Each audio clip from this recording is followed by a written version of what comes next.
Mukama yeebazibwe. Hallelujah. Nsanyusa okubalaba mu church ku makya kuno. Thank you for raising up. Mugolokoka tunonya amaaso ga Mukama. Bali bayogera ne bagamba nti nyenyekeeze yekwata olusiriŋŋanyi. Olwekyo when we raise up tusobolera ddala okubeera nga we seize the opportunities. We seize all the opportunities God has organized for us. Petra, you're welcome. I welcome Vincent. I welcome Diana, Becky. You're welcome. Mwenambaniriza mu makya g'olwaleero. It is a good morning that the Lord has made. Olunaku Mukama lwakoze era tulusanyukiremu. Bible egamba his mercies are new every morning. His mercies are new every morning. Evelyn, you are welcome. God bless you. His mercies are new every morning. Every morning. Ekisa kya Katonda kibeera kipya bulijjo. Kitegeeza ki nti kyangu okubeera nga jjo lwabaddemu ebyalubaddemu, naye leero tuba tuyingidde mu kisa ekirala. Tuba tuyingidde mu mercies, mu kusaasira kwa Katonda okulala. Bw'aba jjo teyakusaasidde, leero ajja kusaasira because his mercies are new every morning. Every morning. Yeah. So nsonga lwaki mbaaniriza mu makya gano. Twagala kwogera, tugenda kutambulira mu mutwe guno gugamba what do you do when you feel dissatisfied? Dissatisfied. Nga toli mu mativu, nga tokusiddwa, nga tomatidde, you are not satisfied, you are dissatisfied. You are dissatisfied. What do you do? Scriptures ki ze weetaaga okutunuulira osobole okuddamu amaanyi, osobole okutambula nga naye ng'ebikwetoolodde bikuleetedde okubeera nga toli mu mativu, toli mu kufu, nga tokusse ng'owulira oli muyala, ng'oliwulira oli muyala. You are not satisfied, so you are dissatisfied. Okay, so Machagolore, you're welcome. You're welcome. Let's go to the book of Psalms. Psalms 34 verse 10. It is a Monday. We are beginning a new week. We are praying for all the blessings that the Lord has organized and has stored up for us as we enter the new week. What do you do when you are dissatisfied? Yes, but today that is it. Yeah,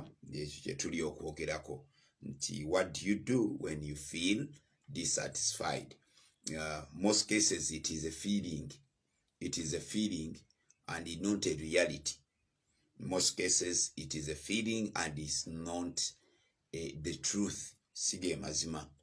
Yeah, it is some kind of feeling that comes around, that comes upon your life. So Psalms 34, together Psalms 34 verse 10, Bible egambye nti even lions may get weak and hungry, but those who look to the Lord will have every good thing. Nti n'empologoma zisobola okunafuwa, zisobola okugenda nga tezifunye kyakulya, nti naye eri abo abatunuulira Mukama bajja kubeera nga baweebwa buli kintu ekirungi kyonna. Kwata okukkiriza okwo, kwata ekigambo ekyo wakati ng'owulira tomatidde. Bayibuli egambye nti n'empologoma muzimanyi mu maanyi gaazo, empologoma muzimanyi mu ntiisa yaazo. Empologoma bagiyita the king of the jungle, ye kabaka w'ekibira, era empologoma bw'eba enoonya ekyokulya ebiseera ebisinga singa eba enoonyezza mu bukakkamu n'etafuna, ebiseera ebisinga kyekola ng'ebeerako weebwama nga ekuba oluba nga bakuyita kola kinga ekaaba oba kuyita kukaaba, naye ekuba oluba, mu Luganda bakiyita kuba luba, n'ekuba oluba lwayo neereekaana mu luba lwayo olw'okuba lw'amaanyi mangi. Obubira, ekibira kyonna kikankana, obunyonyi ne budduka, ettaka ne lijugumira, obusolo buno bwonna buki bukaamuje, obukolwa, obumyu, obwekweka mu ttaka ne bukola butya ne bufubutukayo. Yes, Juliet, that is the right word. Ekyoluzungu kyekyo. It lowers. Yes, it lowers. Empologoma ewuluguma. N'oluganda lumaze ne lujja.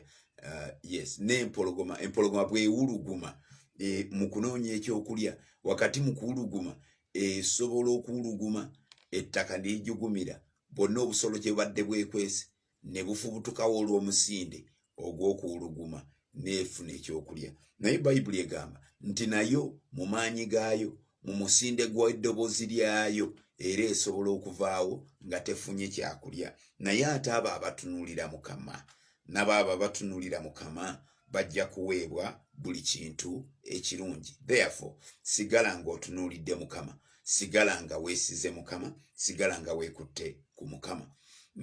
Manyi, these feelings, because the feelings come and go, feelings are not permanent. Feelings are temporal. They come and go. They come and go. So today, you don't even have that feeling.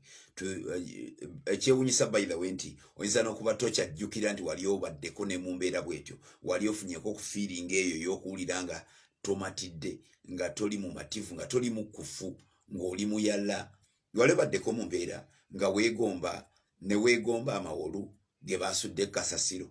Wali obaddeko mu mbeera n'ojjukira amawolu ge wasuula, n'ojjukira emmere gye wasuula n'ogijjukira, enjala nga yakulumye bulungi. Wali otambuddeko mu kkubo, buli kipapulo okisamba, obwongo bukugamba zandiba ssente, n'olumu ng'obiyitako n'odda emabega obikkule olabe toyita ku ssente.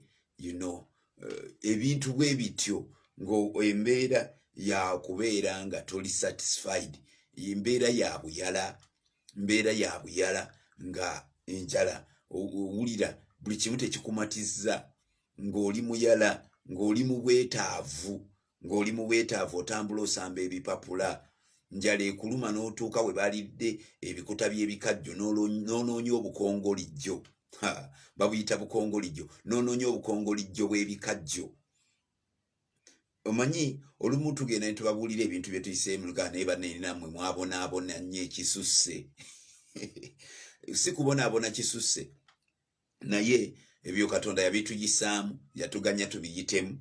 Bwe tulisisinkana, mwe abatabonyeebonye kisusse, okubonaabona kwammwe kufuuke obutabonaabona, mwongere okukkiriza Katonda.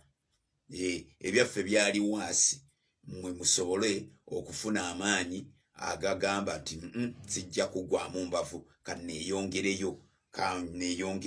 Manyi waliwo olumu lw'olowooza ku mbeerayo nti yekyasinza okubeera embi, paka omulala lwajja lwajulira, naawe obujulizi n'owulira nga ate gwe tonnatandikako. Amazima gennyini nze ku ssomero nalina mukwano gwange, n'olwaliro akyali mukwano gwange, tuwuliziganya.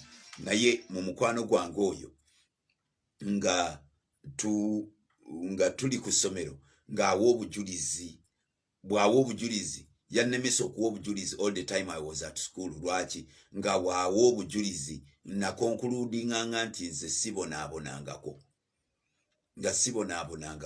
Lwaki?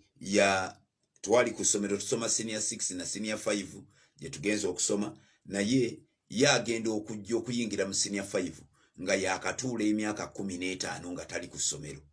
For 15 years he was not at school. Actually yamala senior 4 n'atambula emyaka 15 nga tazzeemu kusoma. Kati najja n'asoma naffe abaavudde mu senior 4 ne tujja mu senior 5.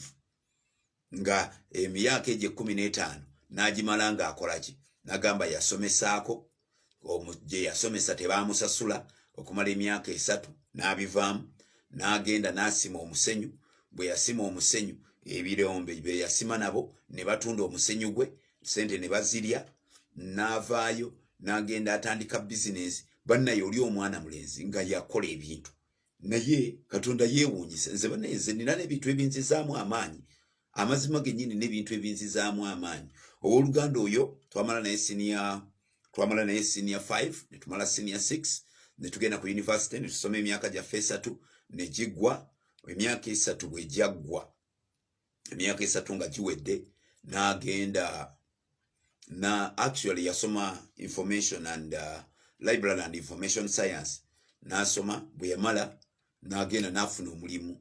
Yafuna omulimu mu bintu ebyo kosi zaabwe twazigereganga, information library and information science. Babeera mu kutegeka bitabo, kupanga bitabo, kubiteekako katirogo, kubiteekako biki bwe bityo, nga tubijerega ffe bwe twasomera nga tubijerega ebintu ebyo. Naye bw'amala okusoma n'anonyanyaawo emirimu, nagyo negisooka kubula, era negisooka kubula, n'atambulawo akaseera nga gibuze. Naye Mukama n'agenda amukolera awo ekyamagero, n'afuna omulimu. Yagufuna mu Afghanistan eyo ng'akola mu UN. N'akola yeesa ebbanga lya myaka egi, contract yali ya myaka 2 ng'akolanga volunteer. Omanyi okubeera volunteer? Volunteer e Uganda tebakusasula. Volunteer e Uganda bakuwa kyayi n'ekyemisana ku mulimu gy'okolera ne ssente za transport. Volunteer oba oweddeyo. Naye yafuna obwa volunteer n'agenda nga volunteer n'akola mu UN nga bali mu Afghanistan. N'akolera emyaka egi 2. Myaka 2 n'afuna ssente zagula poloti. Mu myaka 2 n'afuna ssente zazimba ennyumba ennene bangalo eyettegula ng'eriko ne boys quarter ng'eriko n'ekikomera. Mu myaka egi, mu myaka 2 n'afuna ssente ezazimba ennyumba, n'afuna ssente ezagula emmotoka, n'afuna ssente mu myaka 2 n'afuna ssente ezatandika hardware business.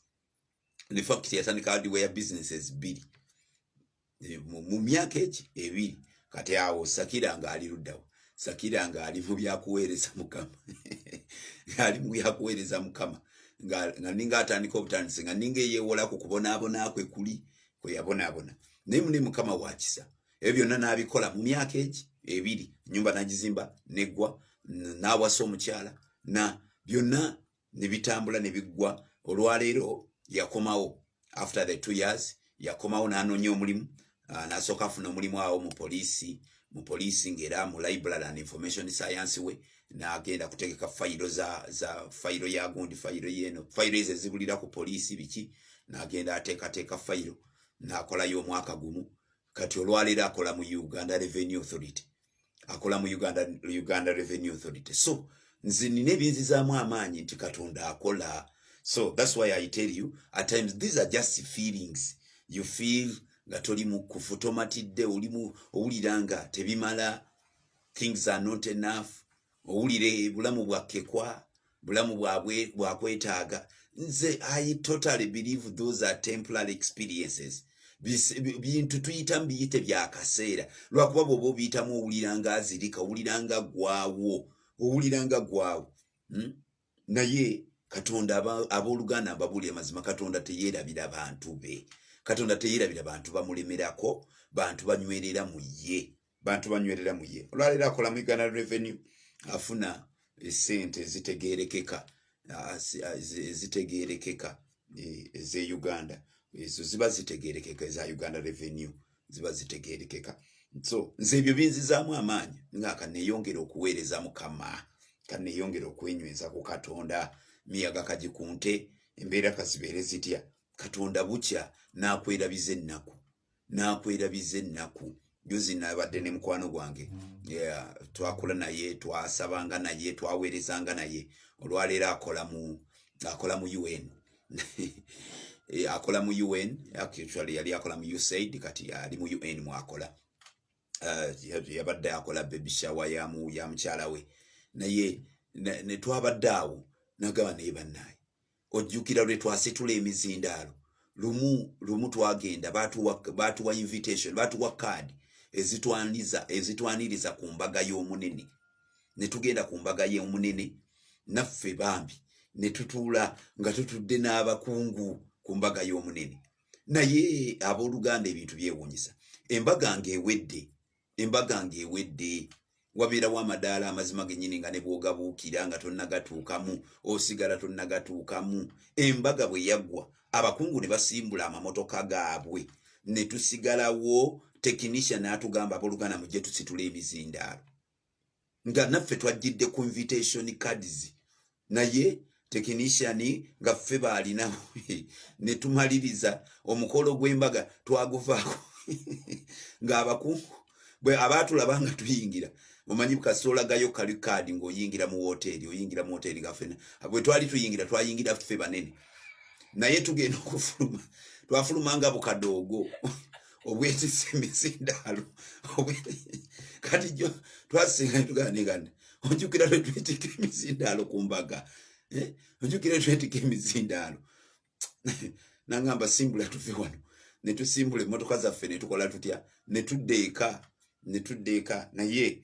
Katonda yeewuunyisa nze ebyo binzisaamu amaanyi nenga akangira nkyasaba kangira nkyakoowola Katonda ajja kukola so Yesaya 4:3 agambye I will pour out water for the thirsty land and make streams flow on dry land. I will pour out my spirit unto your children and my blessing on your descendants. Tikatonda jafukirira emigga ne mu ddungu awawalabikanga wakalu awalabikanga tewadda kintu kyonna Katonda aleetera emigga ne gikulukuta emigga ne giddamu ne gikulukuta wakati mu ddungu. Yes, embeera yo eyinza okuba ddungu olwaleero nga yakulafuubana ogezaako kino ogezaako kiri naye sigala ng'ogezaako n'ekisinga ennyo weenywereze mu Mukama weenywereze mu Katonda tovanga ku Mukama tokkirizanga maloboozi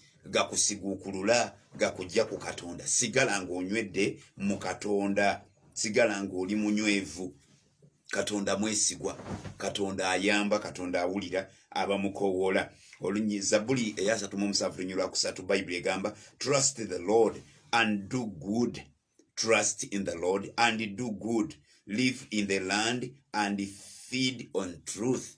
Wakati awo ng'okyali mu mbeera y'okubeera nga byonna tebikkusa byonna tebimatiza byonna biringa bwe biri beeranga muntu eyeesiga Katonda beeranga muntu akola obulungi beeranga muntu abeera mu nsi ng'obeerawo ng'otambulira ku mazima munnaku si nnyingi ojja kulaba ekisa kya Katonda ojja kulaba obulokozi bwa Mukama ojja kulaba obuyambi bwa Katonda munnaku si nnyingi nga Katonda akuviiriddeyo.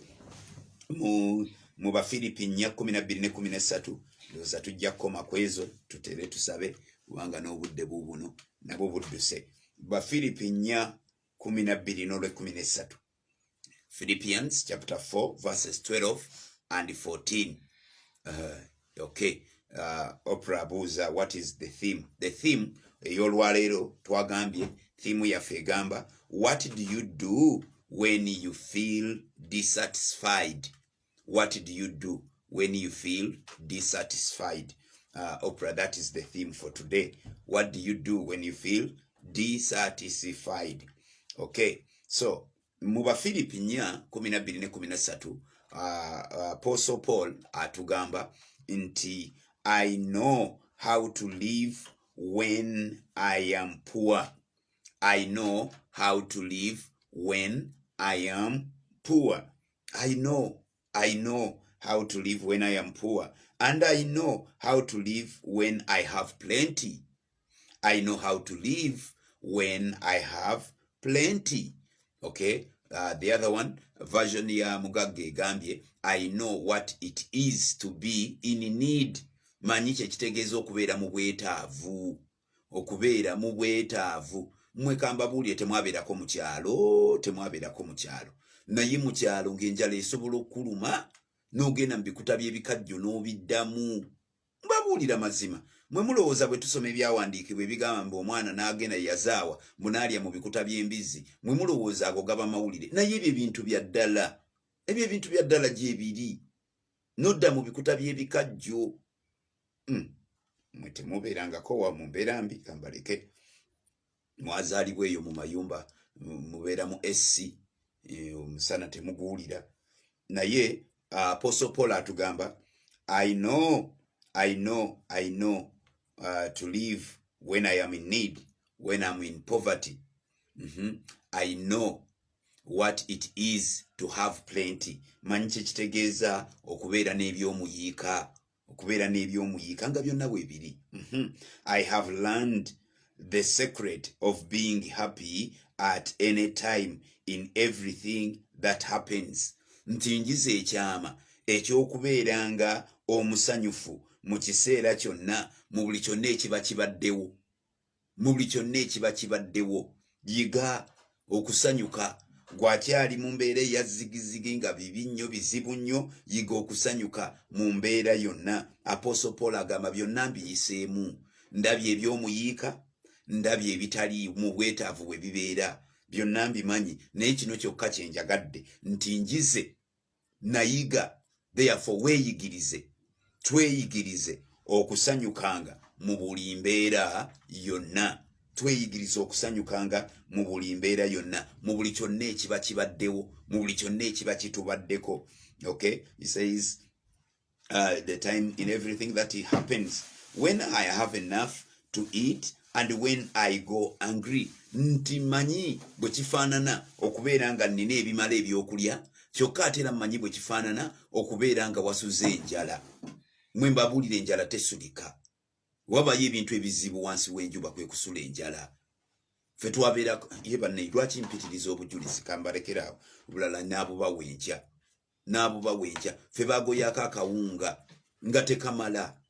Kawunga nga tekamala ne basala kasirayisi bwe kati, ne bakateeka ku sowaani, ng'olina okukasalira amagezi ng'ate kasaavinze ekyemisana n'ekyeggulu mukalya ssaawa 12 mugatte emisana n'ekiro.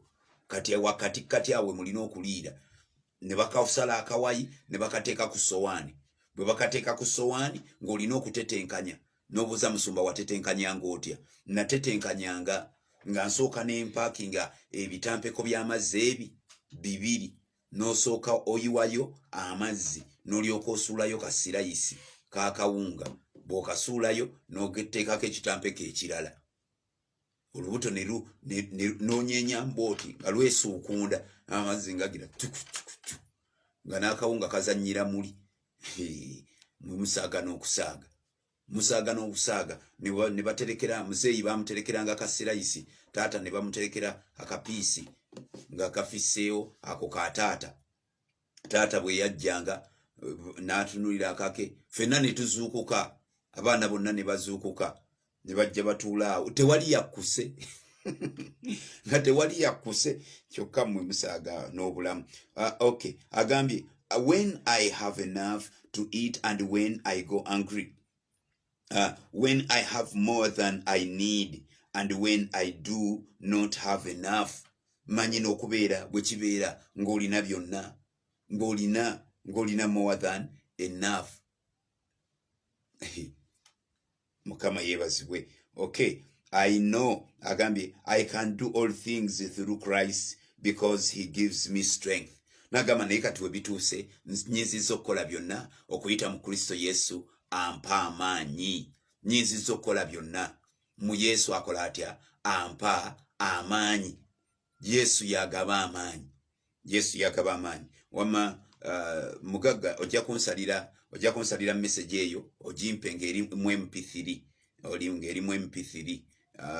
Bana abeetaaga WhatsApp eya yero bo balikodingidde, naye ojja gimpeerezaako mu inbox yange ng'eri mu MP3. Okay, waliwo agyetaaga naye ye tesobola ku readinga zino ezaffe eza yero. Mukama abanjagalira abawa omukisa. Tusitula amaloboozi gaffe tusabe. It is the start of the week.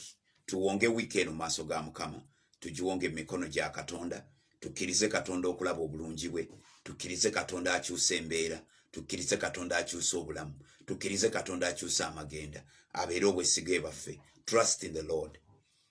Tuyiga okusanyuka, wezzengamu amaanyi, sanyuka. Bikyaliwo ebityo naye bijja kutereera. Life is moving. Katonda atutwala from glory to glory. Atujja mu kitiibwa nga atutwala mu kitiibwa ekirala. Mukama yeebasibwe. Mugagga ali kuwoza mbusigwe wekka. Tujja kukola kakiraabu k'abaabonaabona ennyo. Tujja kukolayo organization tukoleyo ka association k'abaabonabona ennyo abayita mu bulamu obuzibu tukoleyo ku organization nga tufuna sente zaffe nga tuyamba bannaffe abakyabuyitamu nga tugamba ababuyitamu nti even when you are struck down you can rise again, you will not be destroyed. Yes, we shall make an organization, hope after suffering. Essuubi erijja ng'omaze okubonaabona. Nze mbabulidde ate mbagamba ebintu byange nga munsekerera kati nja kusirika nga busirisi. Katonda omuyinza w'ebintu byonna tukwebaziza Mukama n'olw'amakya g'olwaleero twongera okuwonga obulamu bwaffe mu mikono gyo, twongera okubeera nga ggwe bwesigwe baffe nga ggwe maanyi gaffe Mukama. Tukwetaaga nannyini gulensi, tukwetaaga gw'ayinza ebintu byonna, tukwetaaga Katonda atajjulukuka. Oli kiddukiro kyaffe, oli bulamu bwaffe Mukama. Nannyini gulensi twagala okudda gy'oli Mukama ne mmakya g'olwaleero nga wiiki eno tugikwesigisa. Ayi Katonda atajjulukuka Mukama, tusaba omukono gw'ogugoloddwa ku bulamu bwaffe, eri baganda baffe, eri mikwano gyaffe, wabeerewo okuteebwa, wabeerewo okusumululwa mu linnya erya Yesu Kristo omwana wa Katonda omulamu. Omukono gwo ogw'amaanyi, omukono gwo oguyamba Katonda ow'eggye gutwegatteko ne mu makya gano Katonda omuyinza bw'ebintu byonna. Tusabira baganda baffe Mukama abawulira nga bayita mu biwonvu nga balina feeling eyo ey'okubeera nga si bamativu olw'ebintu bingi, nga buli kimu ekibeetoolodde tekimala, ng'engoye tezimala, emmere temala, nga buli kintu tekimala, nga sente tezimala Mukama, nga buli kintu tekimala. Abantu abali mu mbeera eyo nga buli kintu tekimala Mukama, tubateeka mu mikono gyo nga tusaba obugabirizi obuva gy'oli. Era omuyinza w'ebintu byonna njagala okwebaza ku lw'abakyala babiri abali ku prayer watch kuno Mukama, abayimirira buli mwezi nga babaako akasente ke bejjako ne babaako abantu be bayimirira nabo, abantu abali mu mbeera eyo eya ebitamala Mukama, mbateeka mu mikono gyo, yongera okubagabirira. Sister Diana wamu ne Sister Sarah mbateeka mu mikono gyo Katonda omuyinza bw'ebintu byonna, basisinkane Katonda ow'eggye, kubanga beefiiriza akatono nga bagamba nti twali tubonyebonyeeko, naye tumanyi bwe kiri kye bava batoola akatono ke balina Mukama. Tubayimusa mu mikono gyo nga tusaba Kabaka ow'ekisa nannyini gulensi, abo abantu abo bangi tetusobola na kubamalayo gye bali Mukama, twongera obbawonga mu mikono gyo, omukono gwo ogugabirira, omukono gwo oguyamba, ogwo gwe tulabye nga gutunnyulula, ogwo gwe tulabye nga gutujja ku lubungo Mukama, nga gutuwalaawala, nga gututambuza. Weewaawo tetunnatuuka mu bakungu, tetunnatuuka mu balangira, tetunnatuuka ku mmeeza ezijjudde ebyessava, naye tukkiriza kubanga tuli mu transit, kubanga tuli mu lugendo olwo Mukama. Tulaba omukono gwo nga gututwala, nga gutuyingiza ekibuga ekirungi, nga gutuyingiza ekibuga ekyessanyu. Ayi Katonda ow'eggye, n'abantu abo Mukama basisinkane, bayambe Katonda ow'eggye. Mwe muli abaana abaagala okusoma naye nga tewali mwasirizi, nga tewali aweerera Mukama Katonda omulamu, tubateeka mu mikono gyo Katonda ow'eggye, gabirira omuyinza bw'ebintu byonna, basobozese bagabirire. Tubawonga gy'oli, tubawaayo mu mikono gyo, tubawaayo ayi Katonda, okole ebyekisa eri amagenda gaabwe Mukama. Abaana abasula ku nguudo, nga basula mu mpewo, ffe tusula mu mayumba gaffe, naye Mukama nannyini gulensi osobola okubayamba, osobola okubakyalira, n'obajja ku nguudo n'obafuula ab'omugaso, n'obafuula ensonga Mukama. Tubayimusize Saala mu maaso go, tubayimusize Saala mu maaso go, nga tugamba basisinkane, leka omukono gwo gubayambe.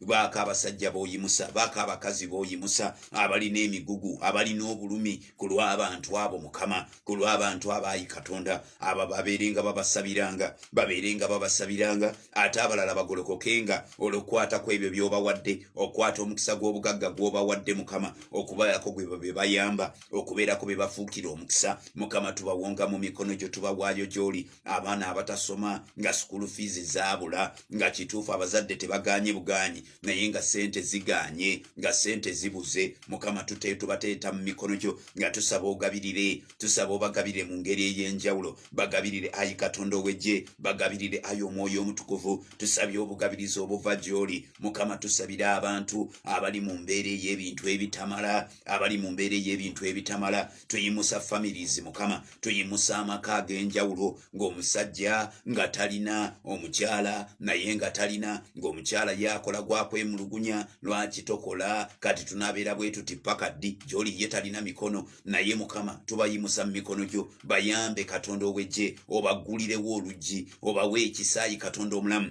obwongo bwabwe obubikkuleko ekibikka, bwe kiba kuteera ku makya nga basobola okufuna entandikwa ey'okusiika muwogo, bave mu malala bw'ate twasoma, naye batandike bakkakkane, bwe kuba kusiika muwogo bamusiike, bwe kuba kusiika binyeebwa bye baba basiika, oba mberenge baba batembeeya, naye Katonda omuyinza bw'ebintu byonna wabeerewo obugabirizi obuva gy'oli. Mukama tusaba enkya y'olwaleero, bwe kiba kikoligo nga kye kibatuddeko, nga bwe kiba kivume kye kibatuddeko, leka kikutuke olw'essaala, leka kikutuke mu linnya erya Yesu, kyawukane ku bulamu bwabwe. Mukama Katonda ow'eggye, ayi Katonda omulamu, taata nannyini gulensi, taasa amaka agakyankalana olw'obwavu, taasa abafumbo abatakwatagana olw'obwavu, ng'embeera y'obwavu yebalemesezza okukwatagana, yebalemesezza okussa ekimu, nga buli kiseera babeera mu kutunuulira ebitamala, nga batunuulira ebitamala ne bibamalamu amaanyi, ne bibanyiiza, ne bibayombya. Ayi Katonda ow'eggye, mu kifo ky'okwekolamu omulimu, okumanya ennaku yaabwe, ne basalawo kuyomba buyombi, ne basalawo kukaayana, ne basalawo butakwatagana.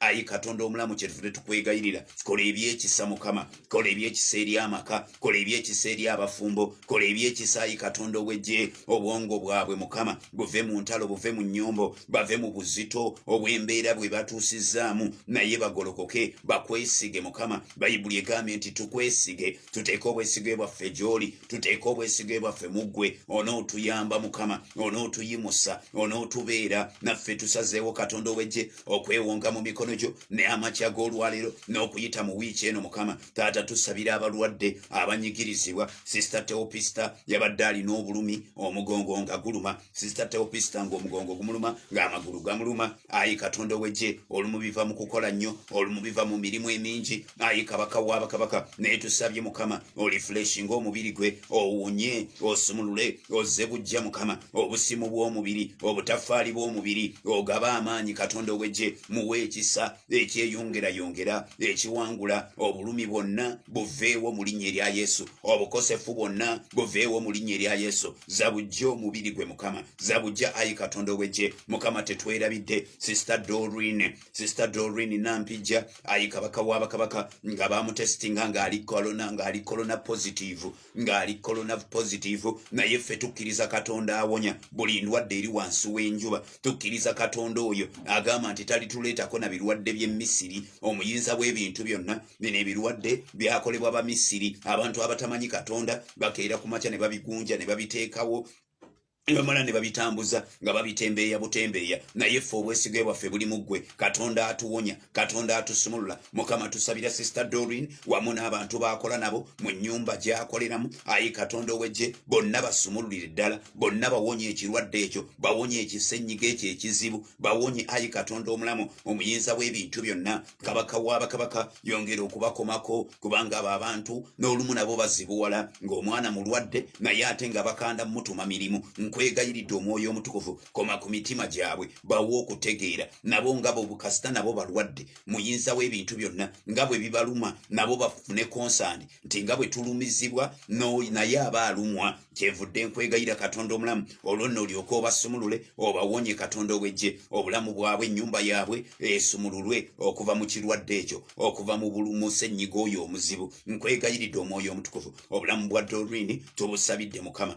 nannyini kulensi tumuwonze mu mikono gyo, era ku lulwe leka ennyumba eyo ewonyezebwe, olw'essaala z'abatukuvu ennyumba eyo esumululwe, obulamu bwe buteebwe, obulamu bwe bubeere bwa ddembe. Mukama tusabidde wiiki eno nga tusaba omukisa gwo, nga tusaba essanyu eriva gy'oli, tusaba obugabirizi bwo Mukama, tusaba obulungi bwo. Genda wamu naffe Katonda ow'eggye, tuwe ideas empya ezitandika wiiki nga wiiki bwetandise Mukama, wabeerewo ebipya ebitandika Kabaka w'abakabaka, wabeerewo ebipya ebizaalibwa, bizinesi empya ezizaalibwa, abafuna emirimu emipya abafuna zi promotions mukama omuyinza bw'ebintu byonna abantu abadde beerabirwa bajjukirwe katonda ow'eggye ebiprojects ezibadde zayimirira zigolokoke ziddemu abatandika okuzimba mukama katonda ow'eggye baddemu bazimbe nsiitula sister kereya ennyumba nga tennaggwa ng'ekyalina weekomye omuyinza bw'ebintu byonna taata tusaba obugabirizi obuva gy'oli mukama wamu n'omwami we roja mukama tubateeka mu mikono gyo nga tusaba ayi katonda omulamu taata gabirira oleete emirimu mukama egiyinza okuvaamu ssente ezimaliriza ennyumba eyo bagizimba kugisulamu kyenvudde nsaba mukama taata bagabirire basobozese katonda omulamu basobole okumaliriza wamu n'abantu abalala bangi abali mu kuzimba abantu abalala bangi abali mu kugula amataka abali mu kugula zipoloti nga tebannazimalayo nga babawa essalessale nga babawa ebbanga nti baba tebazimazeeyo nga nnyini eyabaguza azeddiza nkwegayiridde katonda omulamu tobaganya kubbibwa tobaganya kutwalibwako byabwe naye obugabirizi bw'obuva gy'oli mu nkola ey'ebyamagero mukama wange kola aye omuyinza bw'ebintu byonna